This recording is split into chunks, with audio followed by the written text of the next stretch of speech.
They almost stole a $10 million property from me because I bought it for a single quarter. And they thought I was too dumb, too small, too broke to fight back. Crazy, right? Stick with me, because this story is pure insanity. I'm not some fancy investor, not some rich developer. I'm a divorced plumber, a man who works with calloused hands, grease under the nails, and more bills than savings. But what I did have was a legal tax deed to an abandoned lakefront property in Colorado. 25 cents. That's all it cost me at a county auction. A quarter most people would lose in their couch cushions. Fast forward 1 year.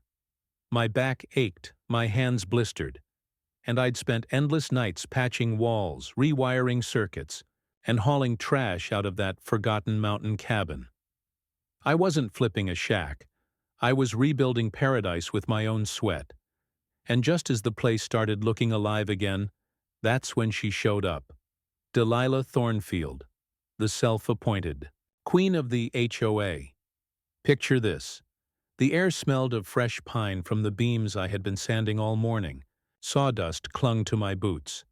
Then a spotless luxury SUV glides up my gravel driveway like it owned the ground. Out steps Delilah, hair stiff as lacquer, jacket crisp, boots polished to a shine that screamed never worked a day outside.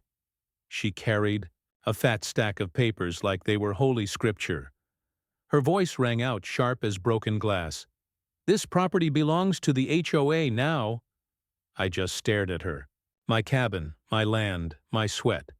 And she was waving documents like they gave her divine rights. Do you know what that cabin was worth now? $10 million. That's what my little 25-cent gamble had turned into. And this woman, this smug witch, actually believed she could snatch it away with legal tricks and intimidation. Let me pause here and ask you something. What would you do if someone tried to steal land you bought fair and square? Would you roll over? Or fight back? Drop me a comment, tell me where you're watching from. I want to know how far this story travels. But before I tell you how the fight began, let me rewind. Let me show you how a broke plumber with nothing left ended up holding a piece of paradise, and how one woman's greed nearly destroyed it all. 6 months earlier, my name was Marcus Kane, 52 years old, living in a depressing Denver apartment that reeked of microwave dinners and lost hope. My divorce had just been finalized. Jennifer, my ex, walked away with half my tools, half my savings, and truth be told, half my will to keep going. What she didn't take was my old pickup truck. Probably because the rust was spreading faster than paint could cover, and the cab smelled like pipe glue and sweat. But that truck ran, and that was all I needed. Most weekends I chased tax auctions. People imagine them as boring events where old men nod off in folding chairs. Wrong. They're electric. Rooms buzzing with desperate investors. The creak of benches. As bidders squirm, the auctioneer firing numbers like a machine gun, and the taste of stress in the air thick enough to chew. My old man, a carpenter, raised me to see gold where other folks saw rot. That training kept me sharp in those rooms. That Tuesday, flipping through the auction listings, one line jumped out at me like fate. Whispering Pines, 15 acres, lakefront. Minimum bid, 25 cents. The photo looked like the end of the world. Roof caving, windows smashed, weeds taller than a man. But lakefront land in Colorado? That's gold you can't fake. 2 hours later, my tires crunched along Highway 285, gravel spitting out from under the truck as the mountains opened into a postcard view. Lake Serenity spread before me, glassy and perfect, peaks mirrored in its still water. And there it was, the cabin. Hand-hewn logs from the 1960s, frame still straight as my level, foundation solid. It needed everything: wiring, plumbing, shingles, prayers. But the bones, oh, the bones were there. I was crouched, checking the base logs when I heard it. The purr of an engine too smooth for mountain roads. A white Escalade rolled up, dust curling in its wake. Door opened. Out stepped Delilah Thornfield. Designer boots on my gravel, clipboard clutched like the 10 Commandments. Her silver hair gleamed like polished steel. She looked me over the way a queen looks at a peasant. "Excuse me," she announced, voice sharp, practiced, trained to command. "I'm Delilah Thornfield, president of the Whispering Pines Homeowners Association." I held up my tax deed like a shield. "Marcus Caney, new owner." Her smile froze the air. "Sweetheart, tax sales don't supersede our covenants." She slapped a massive HOA handbook against her palm. "This structure violates 17 community standards. Demolition required." I laughed, but there was no humor in it. "This cabin was built 40 years before your HOA existed. It's grandfathered in. That's property law. Basic stuff." She tilted her head, that tone rolling off her tongue, the tone rich women use when telling the help they're confused. "I'm sure a tradesman like you doesn't quite grasp the legal complexities, but our attorney has removed a dozen such properties already. We have a flawless record." The air grew thinner. She was on my land, acting like it was hers, speaking to me as if I were dirt tracked across her marble floors. "Lady," I said, jaw tight, "I bought this legally. I'm restoring it. You don't own a damn thing here." Her lips curled, her eyes cold behind that fake smile. "Mr. Kane, you clearly don't understand how things work here. This is an exclusive community. We maintain certain standards." She stepped closer, voice dropping like a knife sliding between ribs. "People like you usually find it easier to simply walk away. People like me." There it was, the insult buried under velvet. Blue collar, grease-stained, didn't go to college, didn't belong in her perfect little mountain kingdom. She turned, sliding back into her climate-controlled castle on wheels. "You have 72 hours to reconsider. After that, you'll learn just how effective we are at protecting our community's interests." The Escalade vanished in a storm of dust and arrogance.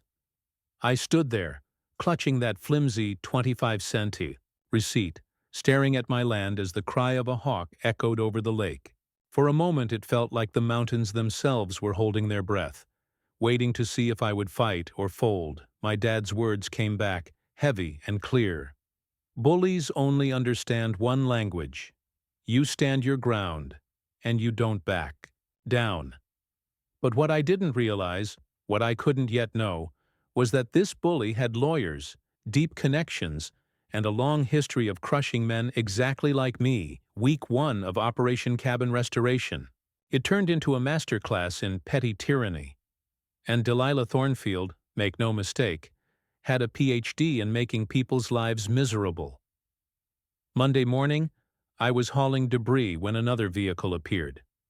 This one wasn't luxury. It was an official-looking pickup. Out stepped Bryce Thornfield. Same last name, same smug family tree. Kid couldn't have been older than his 20s. Soft body, vacant eyes, reflective vest hanging off his shoulders like a costume.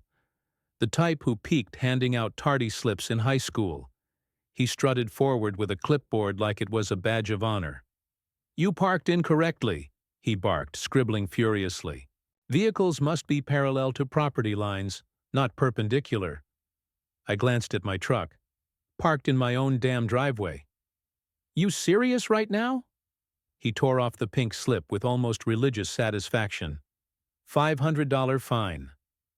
Tuesday, I got hit with unauthorized construction noise for using a saw at 9 a.m. Wednesday, improper waste storage, because of a debris bin.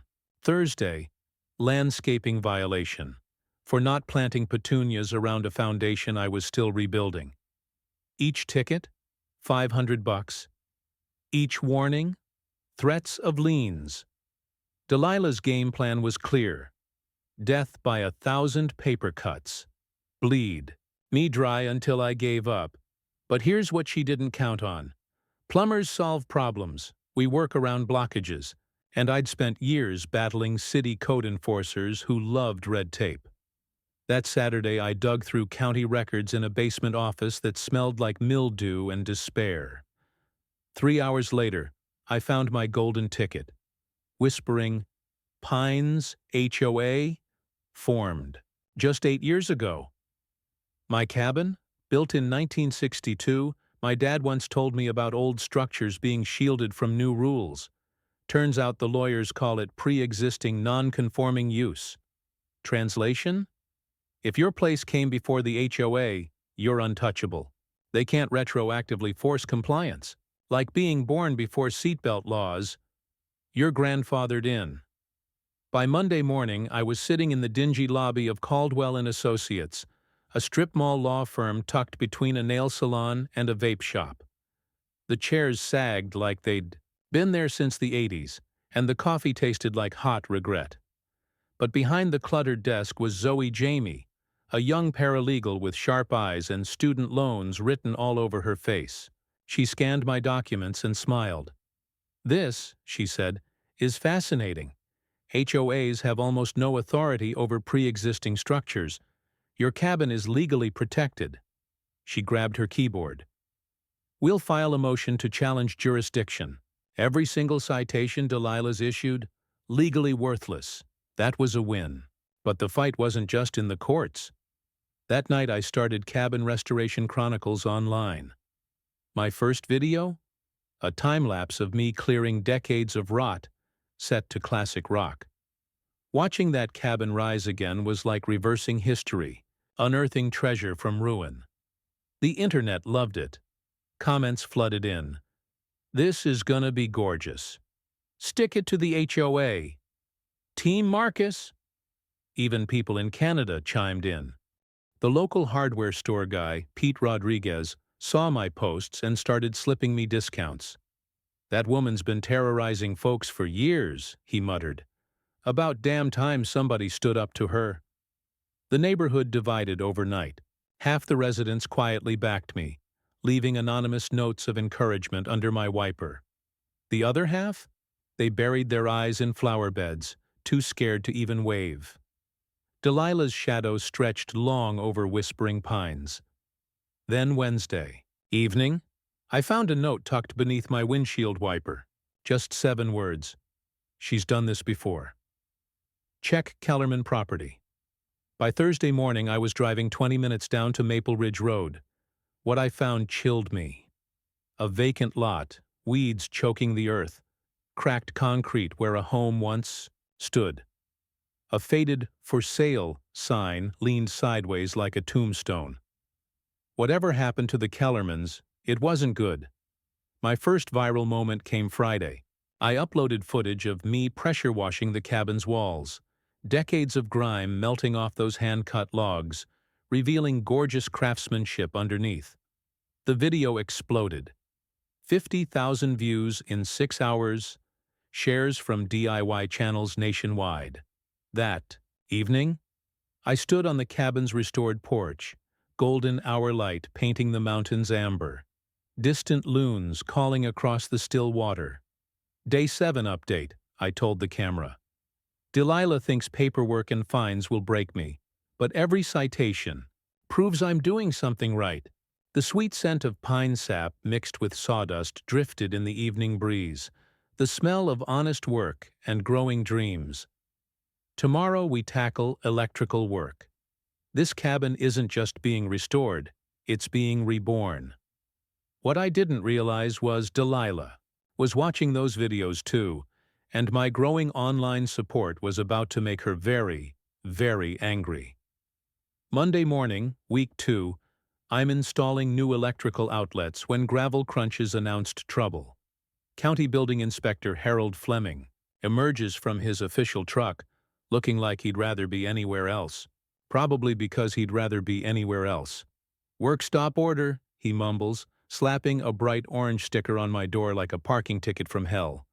"All electrical work requires permits you never applied for." I stared at him. "I filed applications 3 weeks ago. No record." Fleming consults his tablet with the enthusiasm of a man reading his own obituary. $10,000 daily fines until compliance. 10 grand per day for work. I was legally qualified to perform on property I legally owned. It was like getting fined for breathing without a permit. That afternoon, County Office Clerk Janet pecked at her keyboard with all the speed and precision of a sedated sloth. 20 minutes later, she finds my applications buried in a miscellaneous folder. "Huh, that's weird," Janet says, adjusting glasses thick enough to spot satellites. "These keep getting misfiled. About as weird as Harold Fleming playing golf every Thursday, with Guess Who at Penariage Country Club." A delightful fact I discovered thanks to their social media page celebrating member spotlight moments. Nothing says conflict of interest like a building inspector taking pudding lessons from the HOA president trying to destroy you. But the Kellerman mystery was about to pay serious dividends. I tracked down Robert Kellerman at a tackle shop in Durango where he was buying fishing lures with the shell-shocked expression of a veteran who'd survived suburban warfare. Delilah Thornfield. His laugh carried enough bitterness to kill houseplants. "That woman's a goddamn vulture. Harassed us for 2 years. Citations, fines, mysterious permit problems. The pattern was surgical. Relentless harassment designed to force below-market property sales." But here's where it gets interesting. Delilah's husband owned Thornfield Construction, which mysteriously appeared to buy distressed properties at fire sale prices. My uncle went through a nasty divorce once, and his lawyer taught him a golden rule that stuck with me. When someone's trying to force you out, always ask who profits from your misery. "Beautiful craftsman bungalow," Robert continued, testing fishing line with hands that trembled slightly. Forced to sell for $60,000 to cover legal fees. 6 months later, Thornfield Construction flipped it for $300,000. Back at the cabin, Zoe examined Harold's work stop order like she was hunting for Jimmy Hoffa's signature. "This inspector failed to disclose his relationship with HOA leadership," she announced. "Textbook conflict of interest violation. We filed an ethics complaint faster than you could say community standards." Within 48 hours, Harold's work stop order was suspended pending investigation. Apparently, golf buddies don't make great legal witnesses. Meanwhile, my social media following exploded like a gender reveal party gone wrong. The electrical installation videos struck gold with DIY enthusiasts nationwide. I'd explained basic wiring while installing outlets, and comments poured in from electricians offering support and sharing their own permit nightmare stories. "Day 14 update," I told the camera, standing in the cabin's half-finished kitchen.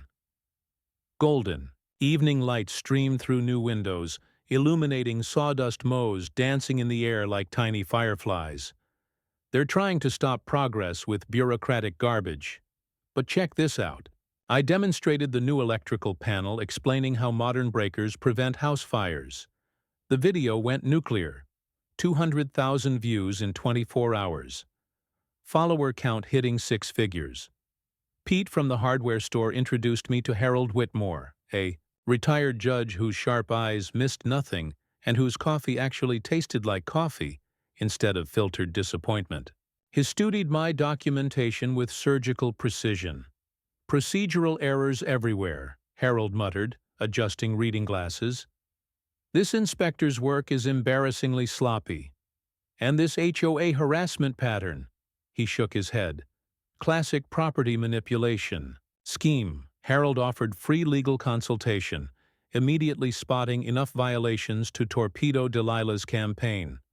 But their game changer came when local news reporter Sarah Martinez called.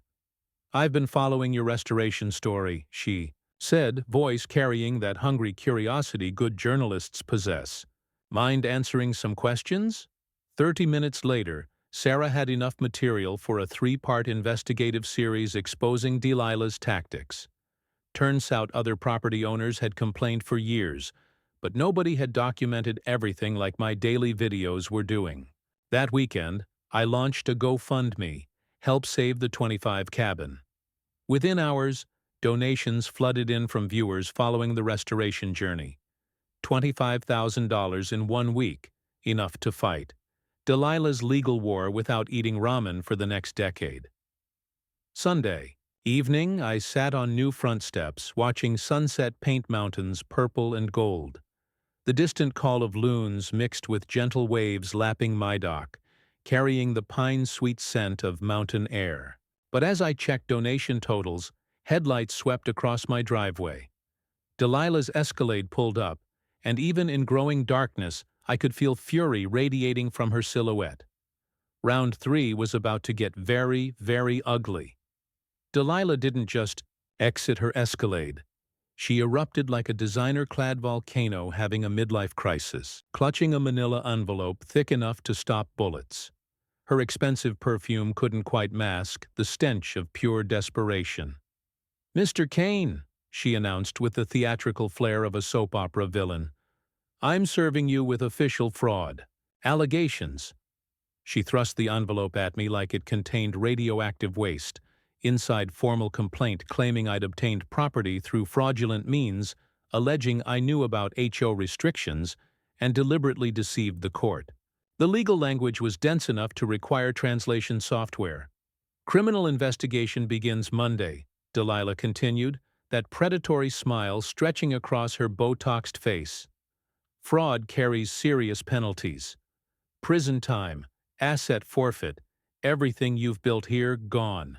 Tuesday morning brought the sheriff a decent guy named Rodriguez, who looked like he'd rather be wrestling alligators than serving legal papers. Marcus Caney was now officially under criminal investigation for property fraud carrying potential 20-year federal sentences. The media narrative shifted faster than a politician's promises. Anonymous tips flooded news stations with cabin conman stories claiming I'd scammed my way into prime real estate. My restoration videos' comment sections became toxic wastelands filled with fraud accusations and demands for confession. Delilah's character assassination campaign went full nuclear. Professional quality flyers appeared around town depicting me as a carpetbagging criminal invading their peaceful community. The graphic design work looked expensive odd for supposedly grassroots outrage. Fake online reviews carpet bombed my plumbing business. "Marcus Caney is a fraud. Don't trust this criminal." Cancelled appointments flooded in as customers fled after seeing news coverage. 20 years building a reputation destroyed in 48 hours. The harassment reached personal levels when someone contacted my ex-wife, Jennifer, fishing for dirt about my supposed criminal history. Poor woman called sobbing, confused about reporters asking whether I'd committed fraud during our marriage. "Marcus, what the hell?" Jennifer cried over static-filled phone connection. "They're saying you stole a cabin." My GoFundMe donations cratered as public opinion soured. The internet's beautiful that way. One day you're David fighting Goliath. Next day you're the villain wearing a black hat. But while Delilah was busy destroying my reputation, Harold Whitmore was quietly destroying her legal foundation. Wednesday afternoon, he discovered something magnificent. Delilah had never properly filed HOA incorporation documents with the state. "This is absolutely fascinating," Harold said, spreading paperwork across his mahogany desk like a master chef arranging ingredients. "The Whispering Pines HOA doesn't legally exist. My grandfather was a union organizer back in the day, and he taught my dad about something he called fake authority. People who act like they're in charge without actually having legal power to boss anyone around. Turns out lawyers have a fancy term for this, acting ultra vires, which is Latin for you're full of and have no real authority. If an organization isn't properly incorporated, it can't enforce rules, issue fines, or file lawsuits. Every citation, Delilah had issued legally worthless toilet paper. The research got better. County records revealed the original property surveyor was Delilah's father, who'd mapped the development in the 1980s. Historical surveys proved my cabin was never included in HOA boundaries, specifically excluded as a pre-existing lakefront parcel. Delilah knew this. She'd known all along her phantom HOA had zero jurisdiction over my property, but harassed me anyway, hoping I'd surrender before discovering the truth. Friday brought beautiful vindication. County DA announced the fraud investigation was baseless. No evidence supported criminal charges. Everything dismissed with prejudice. Harold's documentation proved my property purchase was completely, utterly, magnificently legal. But the real momentum shift came from my online army. Social media following had exploded to 500,000 people, watching this David versus Goliath story unfold in real time. The hashtag #CabinJustice hashtag trended nationally as supporters rallied around the underdog fighting corrupt authority. Local businesses started displaying "We Support Marcus" signs. Hardware store, coffee shop, gas station, regular folks sick of watching Delilah terrorize neighbors with her imaginary power. County officials quietly announced they were reviewing all HOA-related permits and citations from the past decade. Other harassment victims came forward with horror stories, creating an avalanche that buried Delilah's credibility under tons of documented abuse. That weekend, a professional appraiser spent 2 hours measuring, photographing, and consulting comparable sales. His conclusion hit like lightning. My fully restored lakefront property was worth $2.8 million. 25 cents to $2.8 million in 4 months. Not bad for a divorced plumber with a dream. Sunday evening, I stood on my dock watching sunset paint the mountains, gold and crimson. Still water reflecting peaks like a perfect mirror. The crisp mountain air carried the scent of pine needles and woods from distant cabins, while an owl's haunting call echoed across the lake. My phone buzzed with Sarah Martinez's text. "Big story breaking tomorrow. You'll want to see this." Delilah's house of cards was about to collapse spectacularly, and I had front-row seats to watch justice finally served. Monday morning brought the discovery that changed everything. I was cleaning the cabin's basement, a musty dungeon that smelled like decades of forgotten dreams and mouse bachelor parties. When my crowbar hit something metallic behind a loose wall panel, hidden in the wall cavity sat a rusted metal box sealed tighter than my ex-wife's new boyfriend's wallet. Inside, wrapped in yellowed plastic that crackled like ancient parchment, the original 1962 property deed, hand-drawn surveyor maps, and a folder marked Mineral Rights Assessment. My hands literally trembled as I opened that folder. A 1980s geological survey estimated rare earth mineral deposits worth $8 to $12 million beneath my property. Lithium, copper, traces of gold, the holy trinity of tech industry raw materials. The musty paper smell mixed with my own nervous sweat as I read numbers that made my head spin. Everything suddenly made perfect crystalline sense.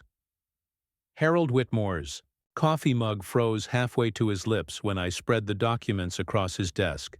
Sweet Jesus, Marcus, this completely changes the game. Mineral rights transferred with your tax sale. You own everything beneath this property, my uncle's old mining. Stories came flooding back. How he'd learned that in America, when you buy land, you typically get everything from the center of the earth to the edge of space, unless specifically excluded. Surface rights, subsurface rights, the whole geological sandwich. That afternoon, Sarah Martinez's investigative bombshell detonated across local airwaves. Her 3-part series revealed the ugly truth. Delilah's husband's construction company had filed for bankruptcy 6 months ago, drowning in $2.3 million debt to creditors. They desperately needed cash to avoid personal financial ruin. But here's the beautiful, twisted kicker Delilah knew about. The mineral deposits all along. Her father's old surveying files contained copies of the geological assessment, probably sitting in some dusty filing cabinet for decades, like buried treasure. Her months-long harassment campaign wasn't about HOA rules or community standards. It was pure calculated old-fashioned greed wrapped in suburban respectability. "She's been sitting on this information for years," Sarah explained during our recorded interview, voice crackling with barely contained excitement, waiting for the perfect moment to force a sale and claim those mineral rights for herself. The legal implications hit, like a freight train loaded with karma.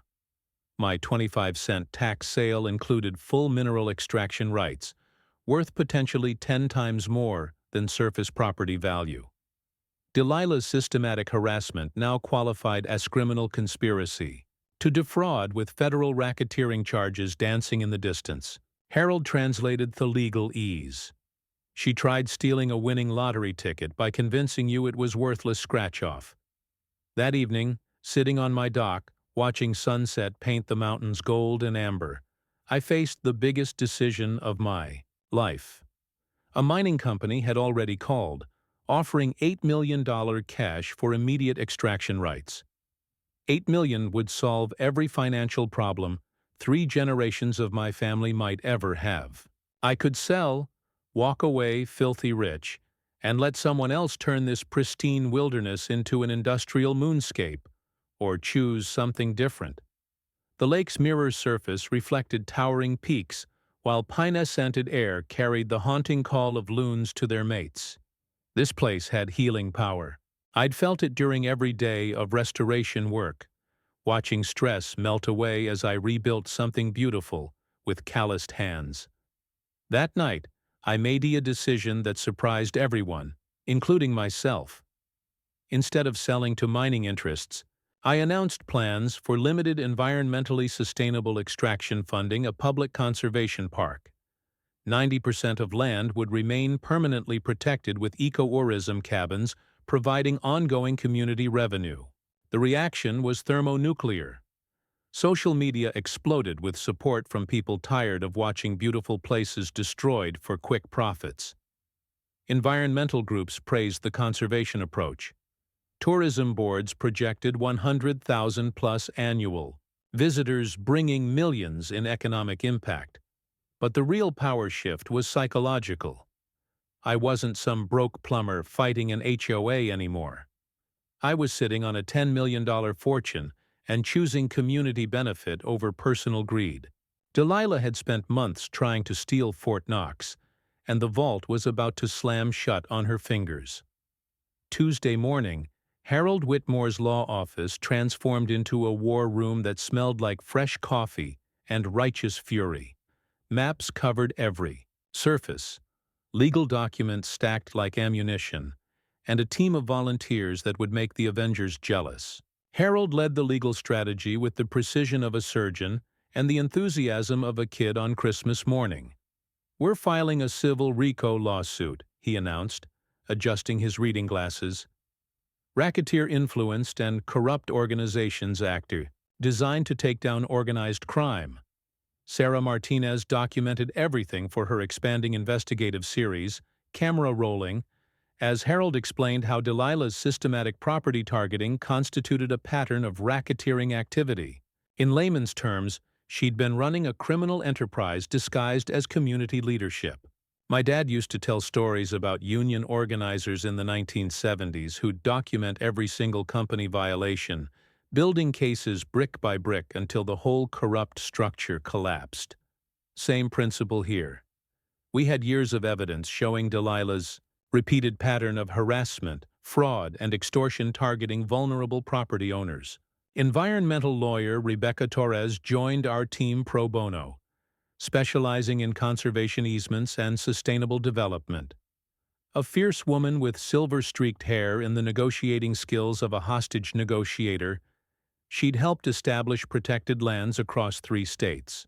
"Limited mineral extraction can fund conservation indefinitely," Rebecca explained, spreading geological surveys across Harold's conference table.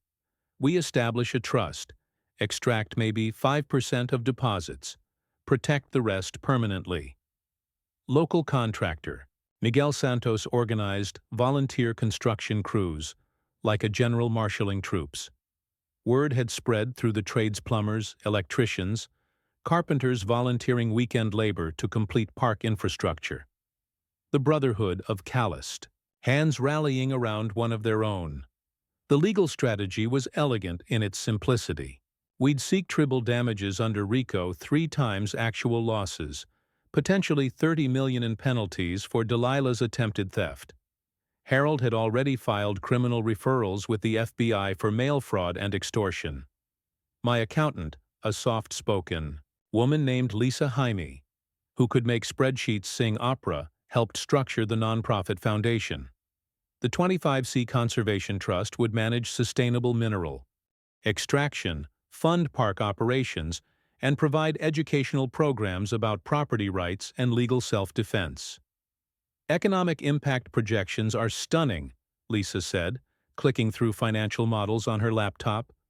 50 permanent jobs, $5 million annually in tourism revenue, and endowment funding for perpetual land protection. The construction renaissance was beautiful to watch. Every weekend brought dozens of volunteers, retired contractors sharing expertise with young apprentices, families, bringing picnic lunches and staying to help. The sound of hammers and laughter echoed across the lake as my simple cabin restoration became a community celebration. Local businesses provided materials at cost, treating the project like a barn raising from pioneer days.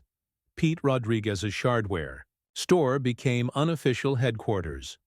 Bulletin board covered with volunteer schedules and progress photos. Sarah's investigation had revealed 12 other properties targeted by Delilah over the years.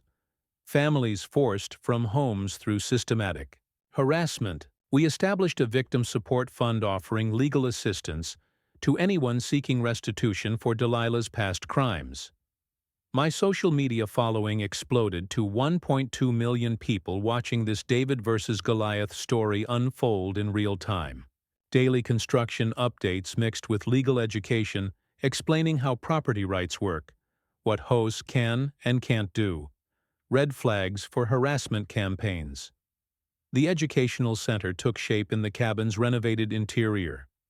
Interactive displays would teach visitors about mineral rights, conservation easements, and legal self-defense.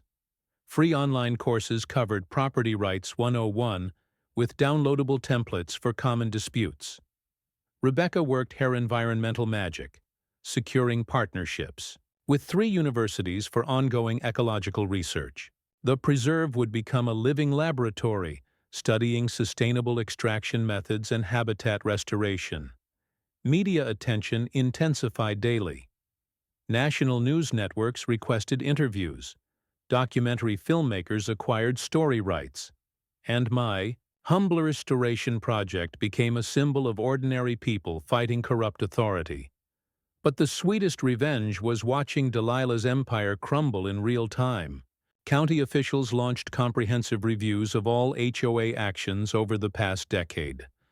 Other harassment victims came forward with lawsuits. Her phantom organization's complete lack of legal standing meant every citation, every fine, every threat was actionable fraud. Friday evening, I stood in the nearly completed visitor center, golden light streaming through new windows onto polished hardwood floors. The air smelled like fresh paint, and possibility mixed with pine scent drifting through. Open doors. Miguel appeared in the doorway, hard hat tilted back, genuine smile creasing his weathered face. "Marcus, we're ahead of schedule. Park opening ceremony next weekend." Outside, volunteers were installing the last trail markers while families explored the new boardwalk extending over Lake Serenity. Children's laughter mixed with the distant call of loons as sunset painted the mountains purple and gold. The 25-cent cabin had become something bigger than anyone imagined, a symbol of what happens when ordinary people refuse to let bullies win. But first, we had to finish destroying the bully. Delilah's desperation reached new depths when she realized her carefully constructed empire was collapsing faster than a thunderstorm. If she couldn't steal my property legally, she'd try destroying it, the old-fashioned way, like a toddler smashing toys she couldn't have. Tuesday morning brought the scent of diesel fuel and betrayal. I arrived at the construction site to find equipment vandalized with surgical precision sugar in gas tanks, slashed tires, hydraulic lines cut cleaner than a surgeon's incision, Thousands of dollars in machinery sat crippled in the crisp mountain air. Miguel Santos surveyed the carnage with the grime expression of a paramedic at a car wreck. "This wasn't random teenage vandalism," he said, pointing to presses cuts in hydraulic hoses. "Someone knew exactly what they were targeting." Anonymous threats escalated from passive-aggressive notes to outright intimidation. Accidents happen. On construction sites, read one message slipped under my windshield wiper. "Smart people know when to quit while they're ahead." But our security cameras installed after the first harassment wave caught pure gold. Bryce Thornfield, Delilah's soft-bodied nephew, skulking through shadows at 2 a.m., like the world's most incompetent Katberg Urgler. His reflective vest practically glowed in infrared footage as he sabotaged equipment with all the stealth of a marching band in a library. The intimidation campaign spread like a virus. Pete Rodriguez found his hardware store windows decorated with soap-crawled profanity that would make sailors blush. Miguel's work truck got keyed in the grocery store parking lot. Deep scratches spelling, "Out go home" in crooked letters. Elderly volunteers started receiving late-night phone calls.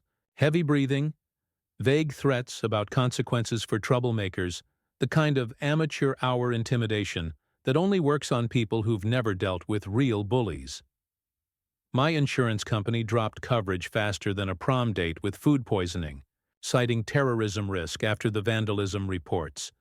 Apparently, property insurance doesn't cover wars with deranged suburban warlords. But while Delilah was busy playing amateur terrorist, my private investigator was documenting her financial freefall. Jerry Kowalski, a rumpled ex-cop who survived on gas station coffee and determination, had been digging through public records with bloodhound persistence. "Your HOA queen is financially hemorrhaging," Jerry announced, spreading documents across my kitchen table like a coroner examining evidence. The musty smell of old paperwork mixed with coffee as he revealed Delilah's empire of debt. Husband owed $2.3 million to creditors. Foreclosure proceedings hidden from HOA members. She'd been embezzling association funds to pay legal fees, robbing Peter to sue Paul, as my grandmother used to say. The beautiful irony emerged. Delilah's harassment campaign was costing more than she could afford. Lawyer fees, crisis management consultants, hiring professional saboteurs. She was bleeding money faster than a punctured main artery. Jerry's investigation revealed the master plan. Systematic targeting of vulnerable property owners with my cabin as her golden parachute to avoid bankruptcy. My 25-cent purchase had accidentally torpedoed her retirement scheme. Meanwhile, FBI agent Rebecca Foster took serious interest in our documentation mountain. Sharp-eyed woman who spoke in measured tones and missed absolutely nothing. She interviewed me for 3 hours in my kitchen while recording every detail. "Pattern crimes like this rarely stop with one victim," Agent Foster explained, her voice carrying quiet authority earned through decades chasing white-collar criminals. "Your documentation probably prevented dozens of future targets." The community rallied like villagers facing down a dragon. Local businesses formed protective alliances. Volunteer security teams patrolled construction sites around the clock. And crowdfunded legal defense reached $250,000. National HOA reform organizations joined our legal army, recognizing precedent-setting potential. Delilah hired expensive crisis management firms, spinning desperate narratives about outside agitators, destroying community values. She pressured elderly neighbors with threats of increased fees to fund her legal battles, claiming my park would attract undesirable elements to their pristine paradise. But every fake controversy backfired spectacularly. Manufacturing, environmental concerns, painting me as the villain, claiming property values would crash. Each lie just highlighted her own corruption. The harder she fought, the deeper she dug her own grave. My social media army reached 800,000 followers documenting this real-time battle between justice and petty tyranny. Numbers sign Cabin Justice trended nationally as supporters shared HOA horror stories, creating grassroots momentum, demanding accountability for suburban dictators everywhere. Sarah Martinez's investigative series won regional journalism awards, exposing systematic HOA corruption across Colorado. Other reporters picked up the thread, investigating similar schemes in communities nationwide. The ripple effect was magnificent. Sunday evening, I stood on my completed-dock, watching sunset transform Lake Serenity into liquid gold. The evening air carried scents of fresh sawdust and pine sap mixed with the metallic tang of approaching storm clouds gathering over distant peaks. My phone buzzed with Agent Foster's text. Indictment sealed. Arrest scheduled Wednesday morning. You'll want front row seats. After months of harassment, vandalism, and intimidation, Delilah Thornfield was about to face justice in the most public, humiliating way possible. The final battle was about to begin, and this time the whole world would be watching her fall. Wednesday morning arrived with the crisp promise of justice, but Delilah wasn't going down without one final desperate gambit that would make soap opera villains proud. She showed up at my cabin Tuesday evening driving a different car, a modest Honda that screamed, "I'm just a regular person, not a scheming real estate vulture." Gone was the designer outfit, replaced by khakis and a cardigan that probably came from Target. Even her hair looked less aggressively perfect. "Marcus," she said, voice dripping with manufactured humility, "I think we've both made mistakes here. Maybe we can work something out." She produced a briefcase, actual briefcase, like we were in some 1980s corporate thriller, and opened it to reveal neat stacks of $100 bills. The musty smell of old money mixed with her nervous perspiration as she counted out $500,000 on my kitchen table. "Cash offer," she continued, that predatory smile trying to masquerade as neighborly concern. "No lawyers, no hassles. You take this, I drop all legal actions, and we forget this whole misunderstanding ever happened."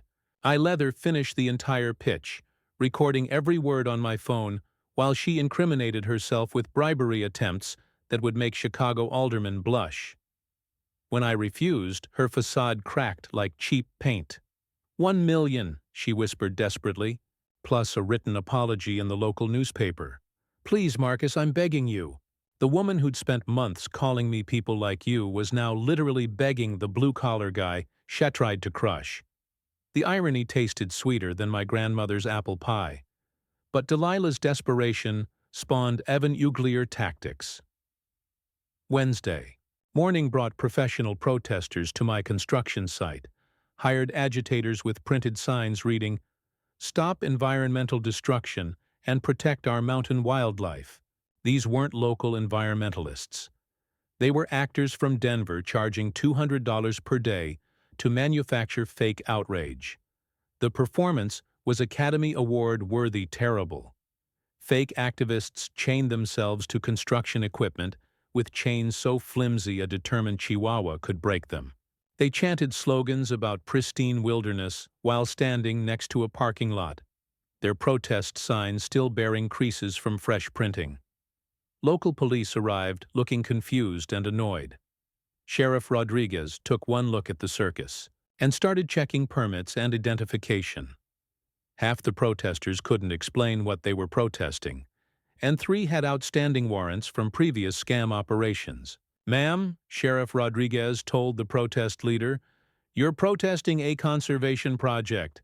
That's like picketing a puppy rescue." But the manufactured chaos served Delilah's purpose, disrupting construction and creating negative media footage. My social media got flooded with bot attacks, death threats from fake accounts, and coordinated spam designed to silence my voice during the final countdown to her arrest. Property vandalism escalated to something approaching terrorism. Someone dumped toxic paint across the cabin's restored exterior bright orange industrial coating that required hazmat cleanup crews. The chemical smell burned our eyes and throats, while specialized teams worked to remove contamination without damaging the underlying wood. The paint attack crossed a federal line. FBI agent Foster arrived with a full forensics team, treating my cabin like a crime scene. Watching federal agents dust for fingerprints on my front porch felt surreal, like being inside a police procedural where the victim was a 25-cent real estate investment. This escalation pattern suggests someone's facing imminent arrest. Agent Foster observed photographing paint damage with professional detachment. Desperate people make desperate choices. Then came the frame-up attempt that nearly worked. Thursday morning, DE agents surrounded my cabin with enough firepower to invade a small country. Anonymous tip claimed I was manufacturing methamphetamine in the basement, using construction as cover for drug operations. The irony was breathtaking. They were searching a cabin that had appeared in hundreds of social media videos documenting every restoration detail. 3 hours of intensive searching found nothing except construction materials and my coffee maker, which apparently doesn't qualify as drug manufacturing equipment despite producing substances that dramatically alter consciousness. The investigation revealed the anonymous tip came from a burner phone registered to Delilah's address, another federal crime added to her growing collection. False reporting to federal agencies carries serious penalties, especially when it involves SWAT teams and wasted taxpayer resources. But the raid backfired spectacularly. Media coverage showed federal agents apologizing to me on camera, praising my cooperation while expressing frustration about false tips wasting resources. My restraint and professionalism impressed law enforcement, while Delilah's increasingly unhinged tactics destroyed any remaining credibility. That evening, I sat on my dock, watching storm clouds gather over Lake Serenity, their dark mass reflecting in still water that smelled like approaching rain and electrical tension. Lightning flickered in distant peaks while thunder rumbled like approaching justice. My phone buzzed with final confirmation from Agent Foster. Arrests tomorrow morning, 9 a.m. Media will be present. She chose the spotlight. Now she gets to burn in it.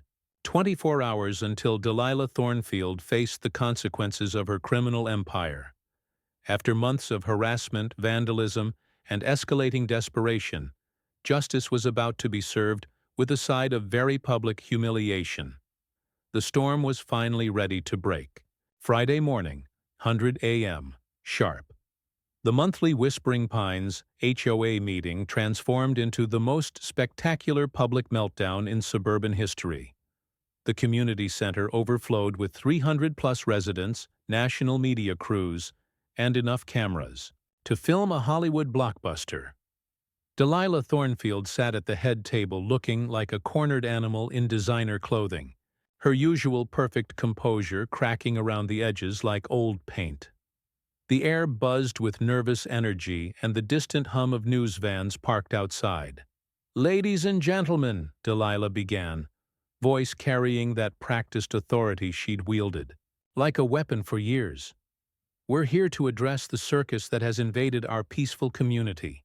She launched into a desperate performance worthy of Broadway, painting herself as the victim of a coordinated attack by outside agitators and corrupt media.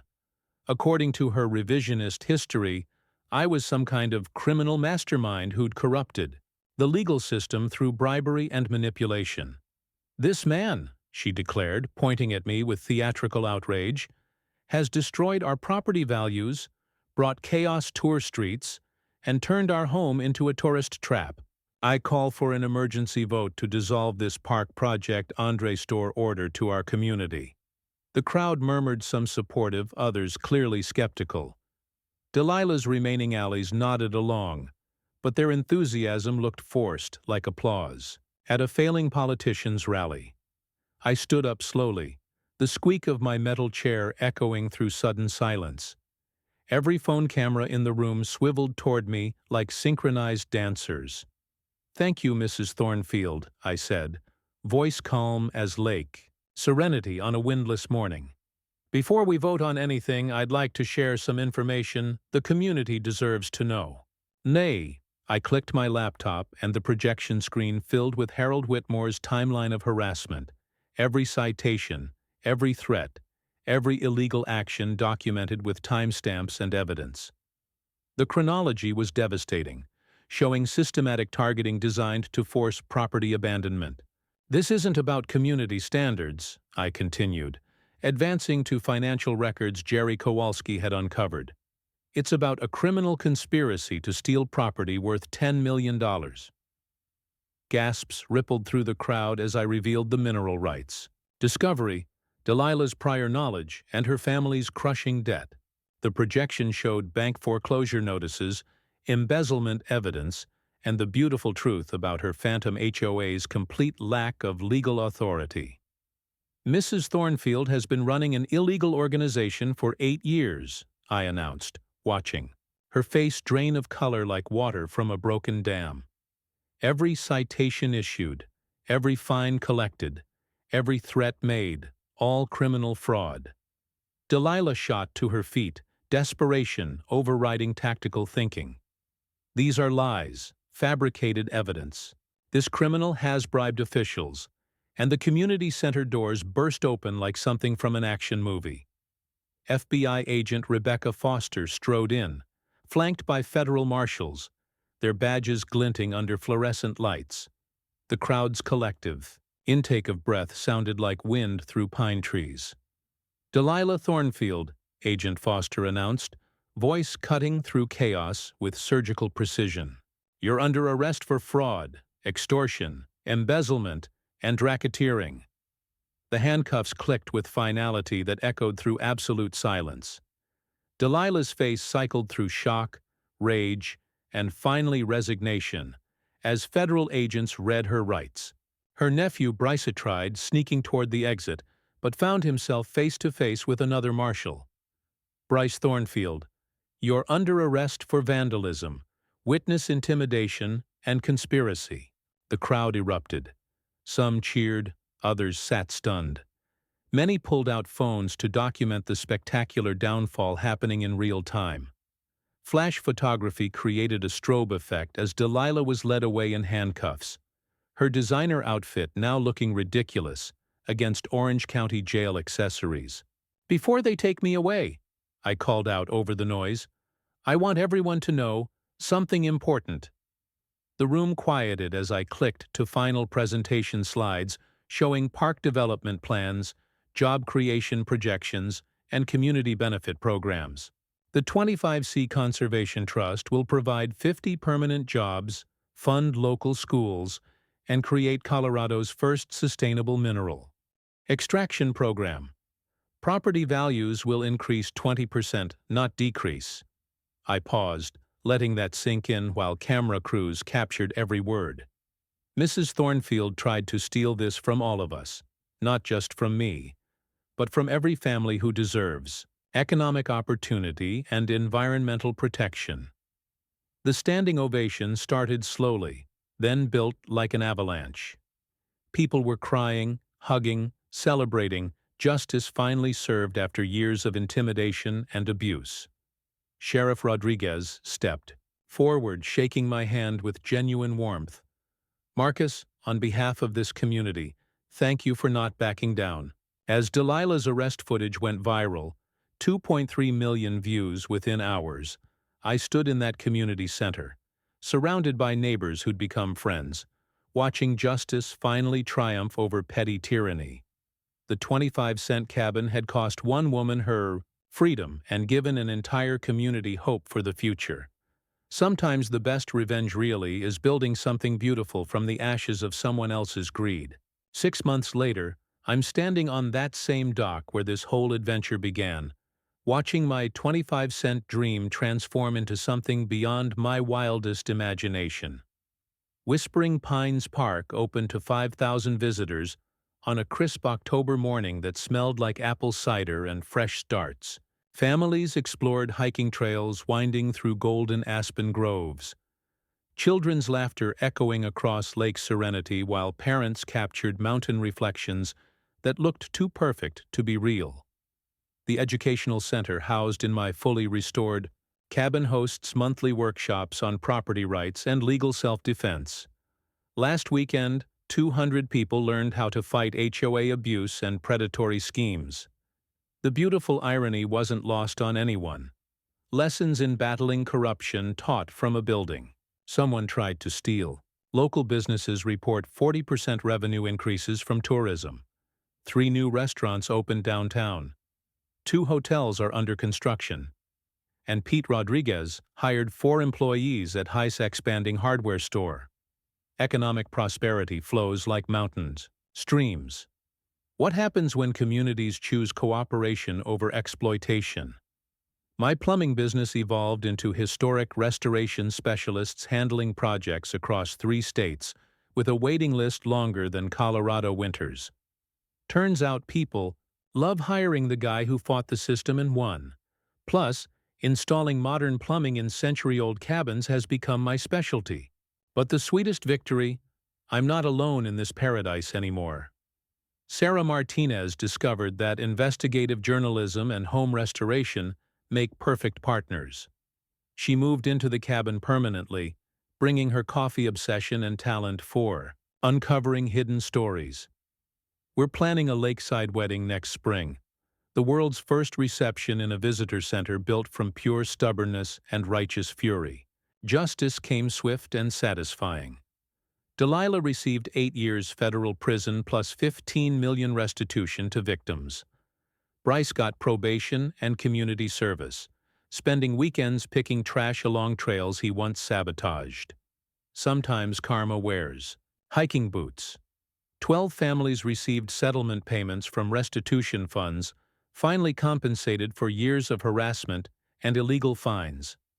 The Phantom HOA was dissolved, replaced by a voluntary community association that actually serves residents. Instead of terrorizing them, the 25-cent Conservation Trust became a national model for sustainable development. We extract just enough minerals to fund operations indefinitely while protecting 95% of land permanently. Environmental groups call it revolutionary-proof conservation. And economics can dance together beautifully. Our annual Mountain Heritage Festival celebrates next month with 3 days of music, crafts, and storytelling, attracting visitors nationwide. Proceeds fund scholarships for students pursuing trades or environmental science, ensuring this community's bright future. Veterans receive free year-round camping, and the therapeutic mountain solitude has been remarkable. Watching former soldiers find peace beside the lake, where I found my own healing, reminds me some victories transcend money. The documentary 25 Cents to Freedom won Film Festival awards and plays monthly at our center. More importantly, it inspired similar fights against corrupt authority nationwide. I received dozens of weekly emails from people using our strategies to battle their own clipboard tyrants. The cabin itself became a shrine to persistence's power. Visitors touch those hand-hung logs, reading plaques telling our story, how 1/4 investment became community salvation. My framed tax receipt hangs prominently, reminding everyone that small actions can change everything. Most evenings find me on this dock, watching sunset paint mountains in impossible colors while breathing air that tastes like pine needles and pure possibility. The gentle lap of waves against weathered wood mingles with distant loon calls, and the soft rustle of aspen leaves catching evening breezes. Community potluck dinners happen monthly at the visitor center, neighbors sharing stories and homemade pie while children play on the shoreline. These simple moments, watching families laugh together in a place that almost became another corporate victim, remind me what we really fought for. Sarah Houghton joins me for these sunset moments, her laptop balanced on the dock railing as she types tomorrow's stories. "What should we investigate next?" she asks, eyes sparkling with mischief. The answer always comes from you, our amazing community. Drop a comment sharing your worst HOA nightmare story. I read every single one, and some might inspire our next HOA Stories investigation. Sarah's already working on corrupt property management companies preying on seniors. Subscribe to HOA Stories if you love watching justice demolish petty tyrants with badges and clipboards. Hit that notification bell too. Next week, I'm revealing how my neighbor tried stealing my driveway and ended up owing me his fence. Sometimes the best revenge really is building something beautiful from the ashes of someone else's greed. Welcome to HOA Stories, where David always beats Goliath. That's all for today's HOA Madness. If watching justice serve itself made your day, smash that like button, share your thoughts down below, and make sure you're subscribed. More outrageous neighborhood showdowns are just around the corner.